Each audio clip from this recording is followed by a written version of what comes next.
तो इस ढलती हुई रात में अभी बात बाकी है। रात भले हो रही है, इस ढलती हुई रात में अभी बात बाकी है। दिल थाम कर बैठिए, अभी इनकलाब बाकी है। जहाँ तक भी मेरी आवाज जा रही है, मेरी माताओं को, बहनों को, बड़े बुजुर्गों को, भाइयों को और अपने किचन को छोड़ करके यहाँ पर लगातार घंटों इंतजार कर रही हैं, लगातार हमारी बातों को सुन रही हैं, उन बहनों को, उन दीदी को, उन माताओं को, उनके चरणों में मेरा सादर प्रणाम और तमाम साथियों को क्रांतिकारी झारखंडी जोहार पेश करता हूँ। बनाने में, इस राज्य को दिलाने में कई लोगों ने आंदोलन किया है और उसके बाद ये झारखंड बना है। उस इतिहास के पन्नों को तो छोड़ दीजिए कि बिरसा मुंडा जी ने जो लड़ाई लड़ी, सिद्धू कानू ने जो लड़ाई लड़ी, वीर बुद्धू भगत ने जो लड़ाई लड़ी, वो तो अंग्रेजों के समय के काल की लड़ाई है। लेकिन इस दौर में याद करिए, 80 के दशक में, 90 के दशक में जब लड़ाई यहाँ पर लड़ी जा रही थी, विनोद बाबू जैसे शख्सियत जब इस धरती पर कह रहे थे कि पढ़ो और लड़ो, निर्मल ने शहादत दी थी और उन्होंने भी कहा था कि सवाल बनकर फिर उठूंगा, जो हो सके तो जवाब रखना, मेरा खून बेकार ना जाए, मेरे खून का हिसाब रखना। आज उनके खून का आपको हिसाब रखना होगा मेरे साथियों। ये झारखंड यूं ही नहीं मिला है, ये झारखंड बहुत बलिदान के बाद मिला है, ये झारखंड बहुत खून पसीने के बाद मिला है। और जो लोग ये कहते हैं कि झारखंड की धरती पर ये जो झारखंडियत की बात कर रहे हैं, झारखंडी भावनाओं की बात कर रहे हैं, ये लोग नफरत फैला रहे हैं। उन लोगों से हम ये कहना चाहते हैं, नफरत हमारी भूमि में कभी नहीं रहा है। हम लोग लड़ने वाले लोग रहे हैं और हम लोग नाचने गाने वाले लोग रहे हैं। हम लोग कर्मा में भी जब अखड़ा में नाचते हैं तो हाथ जोड़ जोड़ करके नाचते हैं। ये इस बात का परिचायक है कि हम भाईचारे को मानते हैं। हम अपनी संस्कृति में वैसे लोगों को पूजते हैं जो भाईचारे को बढ़ावा देते हैं। लेकिन मैं ये कहना चाहता हूँ कि अगर इस धरती के साथ दमन होगा, अत्याचार होगा, अगर इस धरती के साथ बार बार धोखा किया जाता रहेगा, तो इसी धरती से बिरसा मुंडा निकलेंगे, इसी धरती से सिद्धू कानू निकलेंगे, इसी धरती से निर्मल महतो निकलेंगे, इसी धरती से शेख बिहारी निकलेगा। और साथियों, लोग ये कहते हैं कि बाबू तुम लोग इतना आंदोलन क्यों कर रहे हो, तुम लोग सरकार से वार्ता क्यों नहीं करते हो। हम ये कहना चाहते हैं मेरे साथियों कि हम लोगों ने सरकार से वार्ता भी की, सरकार से बात भी की। सरकार ने हमारे दबाव के बाद विधेयक भी बनाया, लेकिन उस विधेयक को राजभवन ने रिजेक्ट कर दिया, वापस कर दिया। कहा कि 1932 के आधार पर एक हथियार आधारित स्थानीय नीति का जो आपने भेजा है विधेयक, इसे फिर से देखिए, समझिए, इसे हम नहीं पास करेंगे। लेकिन मैं ये कहना चाहता हूँ कि वर्तमान सरकार पर तो हमला करेंगे ही, वर्तमान सरकार तो दोषी है ही, लेकिन वैसे लोग भी दोषी हैं जो झारखंड की माटी का कोयला निकालते हैं, झारखंड की माटी से बॉक्साइट निकालते हैं, झारखंड की माटी से यूरेनियम निकालते हैं, झारखंड की माटी से अमरक निकालते हैं, झारखंड की माटी से कोयला निकालते हैं, झारखंड की माटी से तमाम संसाधन निकालते हैं। और अडानी को, एनटीपीसी को जो बड़ा बड़ा कोल ब्लॉक आवंटन होता है, बिजली के लिए जो पावर प्लांट लगता है, उसमें जो जमीनें ली जाती हैं, निश्चित तौर पर वो सेंट्रल गवर्नमेंट की सहमति से यहाँ पर होती है। लेकिन मेरे साथियों, मैं ये कहना चाहता हूँ कि आपको इस बात पर गौर करना होगा कि इस राज्य में ऐसी कई ताकतें हैं जो झारखंड के संदर्भ में नियम और कानून बनता है तो पिछले दरवाजे से उसको रोकने की कोशिश करते हैं। और मैं साफ तौर पर ये संदेश देना चाहता हूँ कि जो लोग 1985 के अभियान आधारित स्थानीय नीति को बनाने में सरकार के साथ थे, वो लोग कौन थे आप जानते हैं। उन राजनीतिक दलों के लोगों को ये आग्रह करना चाहता हूँ कि झारखंड में सिर्फ धर्म के आधार पर राजनीति करके आपस में लोगों को लड़ा करके यहाँ पर आप लोग सांसद और विधायक का जो पद कब्जाने की कोशिश करते हैं, अब ये नहीं चलेगा मेरे साथियों। ऐसे लोगों को जवाब देना होगा मेरे साथियों।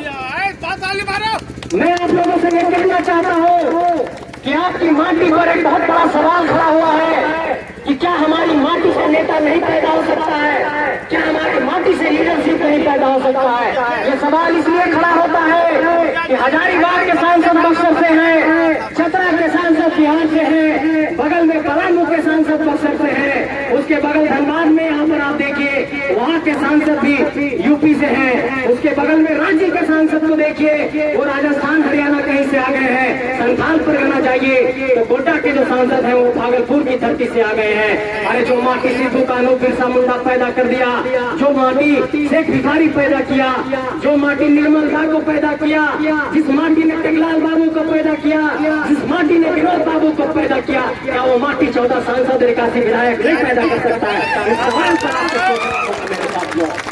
और इन लोगों ने झारखंड की धरती पर यहाँ पर पद हासिल करके विधायक और सांसद बन करके हमारी माटी को छला है। मैं ये कहना चाहता हूँ कि दक्षिण भारत की राजनीति से सीखिए कि वहाँ पर लोग अपने क्षेत्रीय दलों के लोगों को सांसद बनाते हैं, विधायक तो अपने क्षेत्रीय दलों को बनाते ही हैं, और उसके बाद ये फैसला करते हैं कि एनडीए के साथ जाएंगे कि इंडिया के साथ जाएंगे। पहले सांसद बनाइए, बाद में फैसला करेंगे कि किसको समर्थन देना है नहीं देना है। पहले अपना माटी से सांसद और विधायक बनाना चाहिए।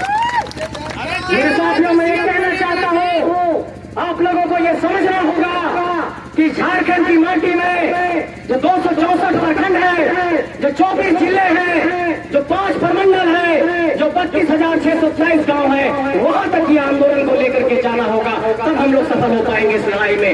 ये संकल्प आपको लेना होगा। साथियों, खतियानी संकल्प महासभा लिखा हुआ है। आज आप लोगों को ये संकल्प लेना होगा कि झारखंड को कैसे बदलना है। मेरे साथियों, कई लोगों ने ये सवाल उठाया है कि बाबू तुम लोगों के पास न पैसा है, न पूंजी है, न कॉर्पोरेट पावर है, न फाइनेंशियल पावर है, कैसे तुम लोग इन बड़े बड़े अपराधियों, गुंडे, मवालियों, माफियाओं से टकराओगे? हम ये कहना चाहते हैं कि जंग के मैदान में लड़ने के लिए हौसले की जरूरत होती है, और ये हौसला हमारे पास है। और इस हौसले की बुनियाद पर जहाँ पर भी जिस तरीके से जिससे भी टकराना पड़ेगा, हम लोग टकराने को तैयार है, लेकिन पीछे नहीं हटेंगे, ये भरोसा दिला रहे हैं। मेरे साथियों, मैं ये कहना चाहता हूँ आप सबसे कि झारखंड में जो लगातार ये सवाल उठता है कि ये नेतृत्व का कौशल कैसे पैदा होगा, मैंने लगातार अपने भाषणों में कहा है, और आज हिंदेगढ़ा की धरती पर भी ये बात कह रहा हूँ कि साल 2010 में जब झारखंड के भीतर पहली बार पंचायत का चुनाव हुआ, फिर साल 2015 में दूसरी बार पंचायत का चुनाव हुआ, फिर साल 2022 में झारखंड में तीसरी बार पंचायत का चुनाव हुआ। झारखंड में इस वक्त 4,345 पंचायत है और 264 प्रखंड है। इन 264 प्रखंडों में प्रमुख और उप प्रमुख आप देख रहे होंगे कि बने हैं। इन 4,345 पंचायतों में मुखिया बने हैं। इन झारखंड के 536 जिला परिषद के सीटों पर 536 जिला परिषद के सदस्य बने हैं। 24 जिला में जिला परिषद के अध्यक्ष और उपाध्यक्ष बने हैं। ये सब झारखंडी माटी के हैं। तो 4,345 मुखिया बना सकते हैं, 536 जिला परिषद बना सकते हैं, तो 81 विधायक और 14 सांसद भी इसी माटी से बनेगा। ये आप सबसे कहना चाहते हैं मेरे साथियों। हमारी राजनीतिक चेतना पर, हमारी राजनीतिक सोच पर एक बहुत बड़ा सवाल खड़ा हुआ है कि दिल्ली में जो बक्सर का कोई सांसद हजारीबाग का प्रतिनिधित्व करते हुए जब ये कह रहा होगा कि मैं हजारीबाग का सांसद हूँ, तो वहाँ के लोग सोचते होंगे कि 15 नवंबर को ये झारखंड जब अलग हो गया तो क्या हिंदेगढ़ा की माटी में, क्या मांडू की माटी में कोई बेटा और बेटी नहीं है तो यहाँ का सांसद बन सके? बक्सर के लोग तो हम लोग हो रहे हैं। मेरे साथियों, ऐसे लोगों का पोल खोलना होगा। कुछ दिनों पहले की बात है, एनटीपीसी का फाइनेंस किया हुआ पैसा से फुटबॉल का टूर्नामेंट यहाँ के सांसद महोदय करा रहे थे। मैं वीडियो में देख रहा था, उसका फाइनल मैच था। बिहार से कोई एक गायिका आई थी और उन्होंने यहाँ के सांसद को आमंत्रित किया कि सांसद महोदय आप भी कुछ बोलिए। मैं ये बात इसलिए कह रहा हूँ कि ऐसे लोगों की मनोदशा को समझिए कि ये लोग क्या सोच रखते हैं। जब वो मंच पर पहुंचे तो यहाँ के सांसद ने कहा कि मैं भोजपुरी बोलने पर गर्व करता हूँ और बक्सर के होने का गर्व करता हूँ। आपके गर्व करने से कोई ऐतराज नहीं है, आप गर्व करिए, लेकिन ऐतराज इस बात से है कि जिस माटी ने आपके पिता को राजनीतिक पहचान दिया, ऐतराज इस बात से है कि जिस माटी ने आपके पिताजी को मंत्री बनाया, ऐतराज इस बात से है कि जिस माटी ने आपको 2 बार सांसद बनाया, उस माटी पर आप गर्व नहीं करते हैं और बक्सर की माटी पर गर्व करते हैं। इस बात से ऐतराज है मेरे साथियों। ऐसे लोगों को बेदखल करना होगा। सांसद आदर्श ग्राम यही है ना, इधर आप देखिए साथियों कि किस तरह की हालात और परिस्थितियां हैं।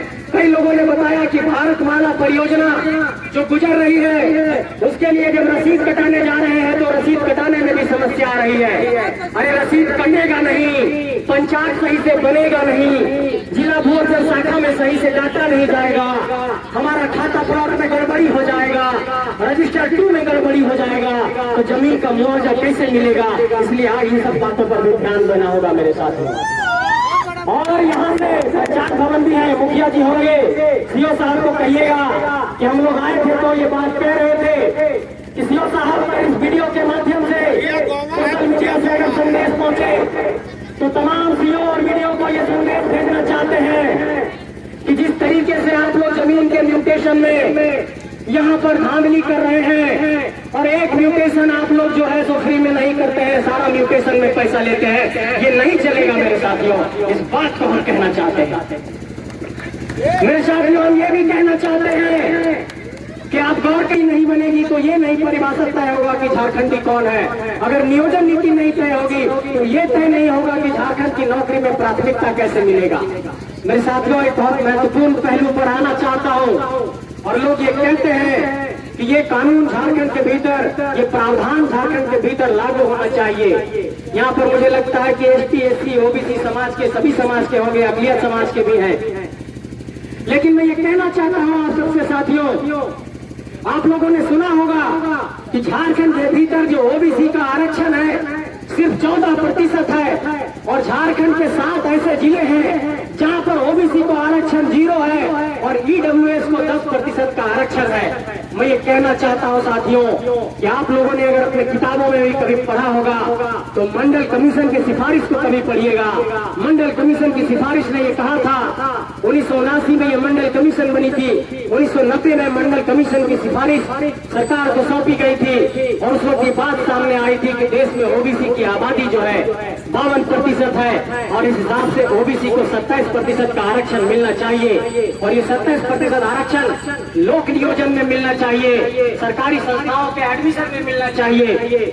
लेकिन मेरे साथियों मैं ये कहना चाहता हूँ कि झारखंड में 27% ओबीसी को आरक्षण नहीं है और जो अभी जज की नियुक्ति आई उसमें उम्र सीमा में 0 छूट दिया गया। हम लोग कहते हैं कि ये कैसे लागू होगा, इसका क्या उपाय है। हम ये कहना चाहते हैं मेरे साथियों, किसी देश में एक राज्य है तमिलनाडु, तमिलनाडु में जो आरक्षण की सीमा है वो 69% है। वो 69% इसलिए है क्योंकि उस कानून को 9वीं अनुसूची में शामिल कर दिया गया है और इसलिए 69% का आरक्षण लागू हो गया।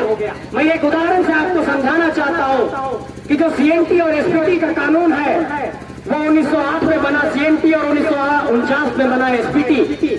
ये कानून 9वीं अनुसूची का कानून है और आपको पता होगा कि पूर्व की जो सरकार थी उसने इस कानून में संशोधन करने की एक कोशिश की थी, लेकिन पूरा खूंटी का इलाका, पूरा झारखंड का इलाका आंदोलन से खड़ा हो गया था और लोग कहने लगे कि जान देंगे लेकिन जमीन नहीं देंगे और सीएनटी एसपीटी के कानून में संशोधन रुक गया था।